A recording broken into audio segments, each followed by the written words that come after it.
What's good, YouTube? It's your boy, Mr. YG82, coming back at you with a fresh deck profile after a 2-month hiatus. Um, due to Navy obligations, I was out there doing Rim Pack, looked that up. Pretty much the movie Battleships with Rihanna, minus all the alien stuff. That's what we was doing out there. So without further ado, I'm gonna show you guys my new deck. And I'm bringing it back. It's Sangin.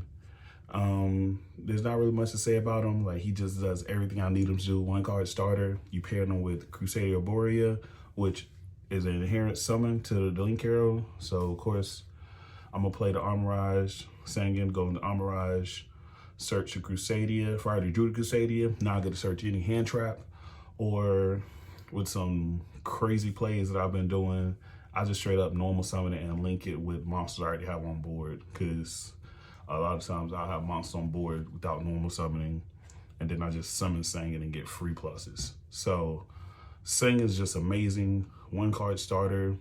He's one of, well, 3 of 17 one-card starters that I play. And Crusadia is technically a 2-card starter because you need anybody else to link up into Armorage to make it. So that's what, those are 2 of my 17 2-card starters, or 1.5, however you want to say it, because other card doesn't matter.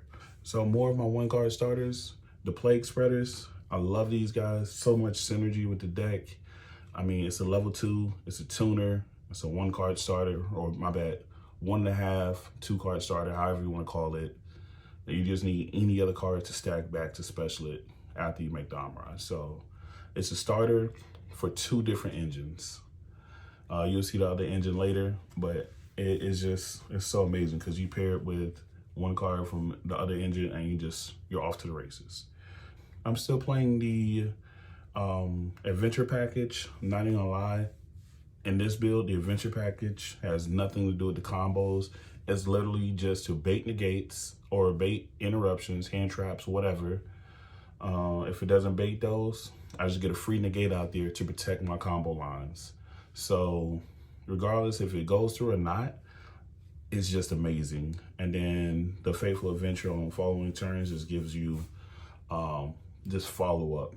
And Dracoback, I've searched it multiple times in the same game just because of Plague Spreader, because it's just a free stack back, and then search it again on your opponent's turn, stack it again, search it again on your turn. So I've literally searched this thing 3 times in 2 turns. Like, it was just ridiculous.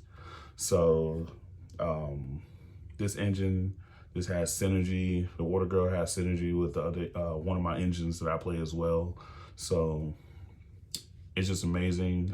Cut the ratios. Even though I'm playing spoilers 60 cards,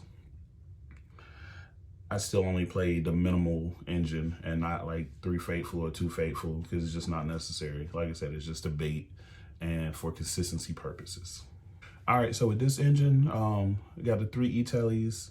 I'm playing 2 Z-Admin, 1 Foxy 2 and 1 Deer Note. I'm playing a smaller package because it's just a sub engine, literally just to get me Hulk, because this is still Hulk Turbo. So it just turbos out Hulk, but I can also make the Chaos Ruler now because of Deer Note, which just does amazing things. Like, it is ridiculous, some of the mills.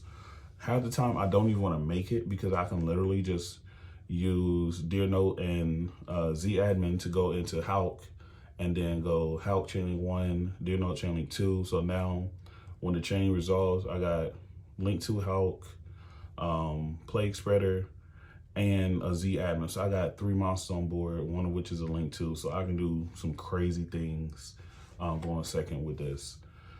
So Deer Note is just amazing. Unfortunately, it is the 2nd brick of the deck. The only other brick that I play, we just seen, is Dracoback. Those are the only 2 actual bricks I play in this 60 card deck. So it's just amazing. All right, now for the hand traps. So for the hand traps, I'm playing pretty much 17 as well. So I have 17 1-card starters, 17 2-card starters, and 17 hand traps. So I put the Detonators in as hand traps because going first, they are considered hand traps. They're quick plays. Same thing with Call by the Grave. So they're like counter hand traps. So Between hand traps and counter hand traps, I'm playing 17. Turn 0, of course, the spells are offline because you can't activate them on your opponent's turn. But regardless, in mirror matches, they're just amazing. And with all the engines I'm playing so far that you've seen, like, it just hands down does everything I needed to do. Ash just covers all. That's why I'm playing 3.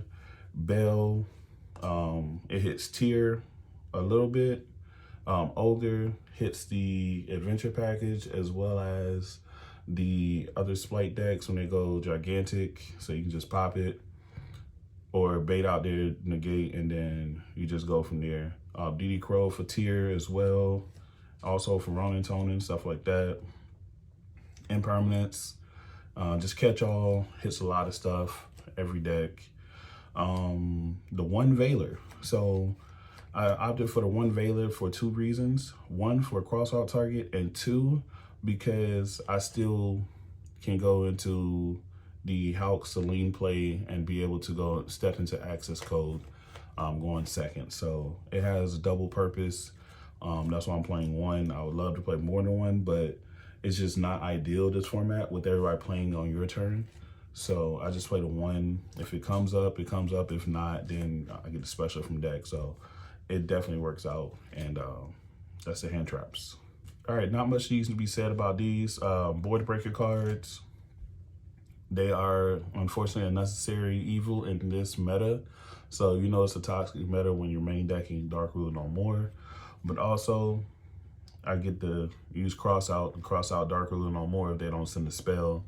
And I get to proceed to play my game and shut them down. So it's just amazingly good. Like I said, you catch them with the cross out, it's over with, because now you still have your negates and they're -1 card. All right, Scythe, win condition. So a lot of times I'm just gonna go into Hulk and Dagda and proceed to do my Scythe lock. So yeah, most of the time I can set up the Scythe lock. I'll go over the numbers right at the end before I get to the extra deck, and you'll understand why, like, this deck is just bar none. All right, so for the main attraction, splites. So I decided to play the splite engine in my deck, and what I did was I took out the Cold Wing, the Desbot, because Aurora got banned. I took out the DPE engine because Anaconda got banned. So I took all that stuff out, added in this engine, and I had so much synergy because of Plague Spreader and stuff like that. So I can just like literally summon Plague and just start specialing these guys. Most of my links are linked too, so I can just do all this, set up the Scythe Dagda play, and it doesn't matter if I link Hulk off or not because of the link, the Spite Link Monster. It just allows me to Spite Elf. It allows me to special summon a link to or link or rank to if my opponent controls a monster. So as soon as they summon a monster, I'm gonna just go ahead and chain Elf, special back Hulk effect, bring out my my TG Wonder Magician, pop it, and then I can make a Baron as well with the Scythe and the TG. So it's just ridiculous on the stuff I can do. And then I still got other negates. So I probably still got like Toad, Fleur, and Elf. And that's if I didn't do any adventure stuff. So, I mean, just a basic board, I'm usually gonna have Dagda. I'm probably not gonna leave Dagda on board. I'm probably just gonna have Scythe, Elf, and Toad. That's probably my normal end board. And I can get to that end board a majority of the time. With this engine and the consistency cards that I'm playing in there, in this deck, I can have an optimal hand with at least one play 98% of the time. that was out of a small test batch of approximately 60 test hands. And I had 1 brick out of 60. So 60 card deck, 1 brick hand out of 60. That is crazy. I have like a 20% chance of opening with 1 play, a 25% chance of opening with all 3 lines of play, the Adventure, Splight, and Sanguine or something like that. And I have a 55% chance of opening with 2 lines of play. So half the time I'm gonna have 2 lines of play. 25% of the time I'm gonna have 3 lines, and then 20% chance I have 1 line of play. But overall, a 98% chance that I'm gonna have a play, period. So the consistency is off the charts. It is, I would say it's tier 0.5, because I'm literally playing all the meta stuff. Like I'm playing Splites, I'm playing the Adventure Package, and I'm playing the Punk Engine. 3 decks in the meta. I feel like this deck is 0.5 because of the consistency. There's nothing else to really say about that.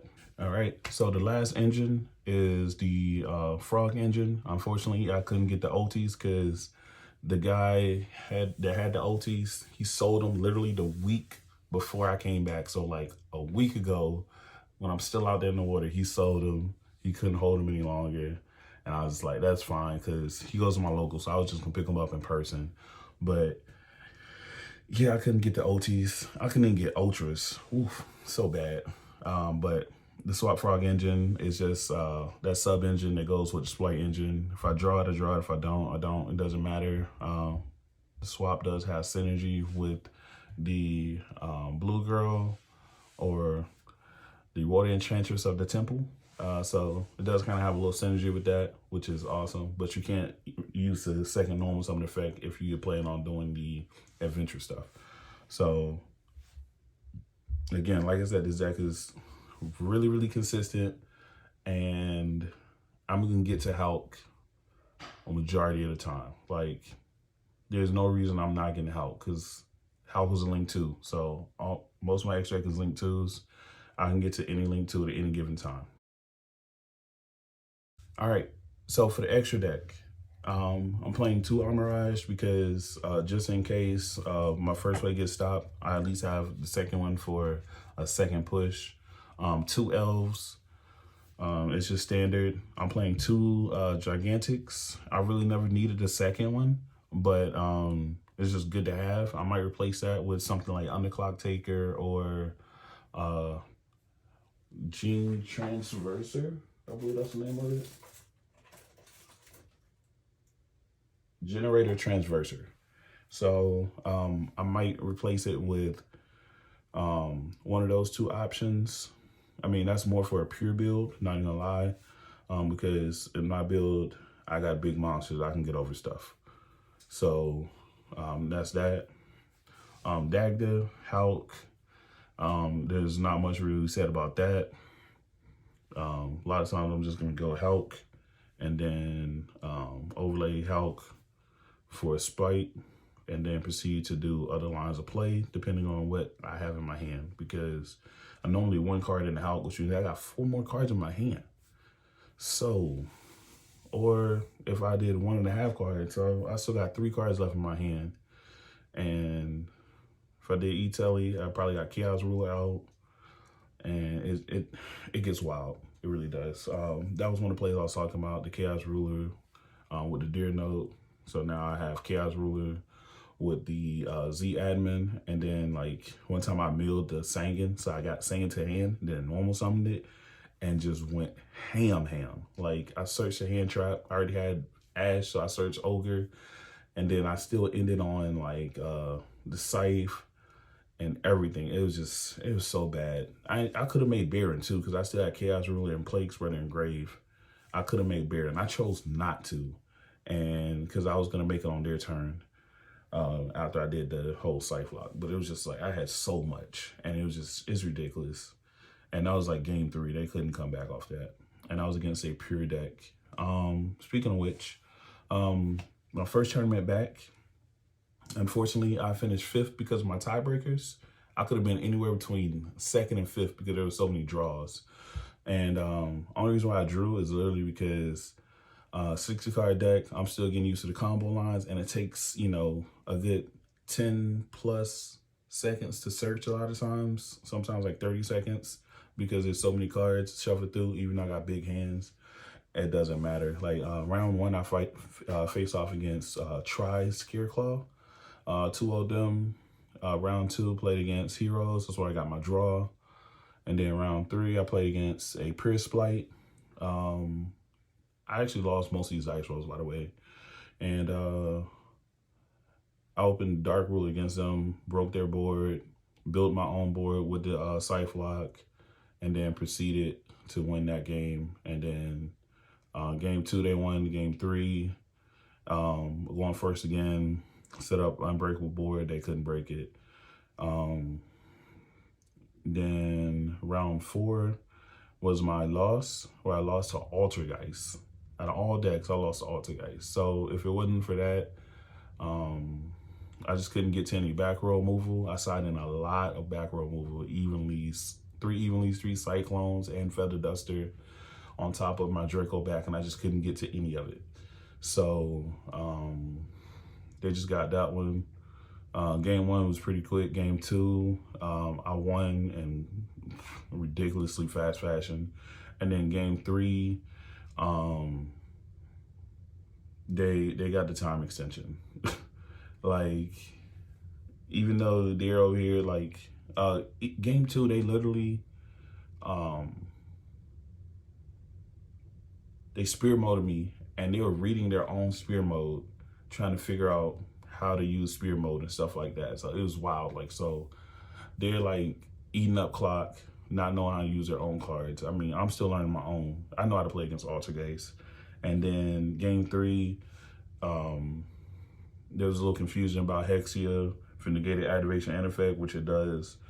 And he was like, oh, he cried about that, got a 2-minute time extension, and he was literally at 400 life points to my like 59, and then he came back because of that 2-minute time extension. So it is what it is. So I shouldn't have lost that one, but it's what it is. And then in round 5, I 2-0'd Pierce Blight. They went first. Again, I lost pretty much all the dice rolls except for, I think, 1. And yeah, it was crazy. Yeah, I 2-0'd them as well. So pretty much 2-0 round 1, round 5. Drew round 2. That was a lot on me because I just wasn't playing fast enough, but I definitely won that. And then 2-1, 2-1, and 1-2. So overall record, I was 3-1-1 in 5 rounds, and I finished 5th because of tiebreakers. So I definitely would have been in that top 4, and it'd have been a top 4 locals video. But it is what it is. The deck is consistent. It does what it's supposed to do, and it is just amazing. If you like to know the side deck, I can show it real quick, or I can just go over it. 3 Nibs, 3 Cyclones, 3 Evenleys, 3 D Barriers, 2 Reget Keys, and 1 Feather Duster. I blindside. A lot of times I set up those unbreakable boards. They don't even attempt to play. So I'll blindside stuff like Nibs and Reget Keys and go from there, or Evenly, stuff like that. Board breaking stuff. That way I'm not caught off guard at all because I'm signing out crossouts and stuff like that going second anyway. So regardless of if they put a card on the field or not, I know that I'm signing in certain stuff. Going first, with this meta, I'm normally going to side in D Barrier because I just cover so much ground, especially as like Tierra and stuff like that. So that's it for this profile. Make sure you guys let me know in the comments. Make sure you, and that's it. Just let me know what you would change, if anything, and I'll keep you posted on how well I do with the deck. This is Mr. YG82. Check out D-Time Games, my sponsor, and I'll catch you guys later.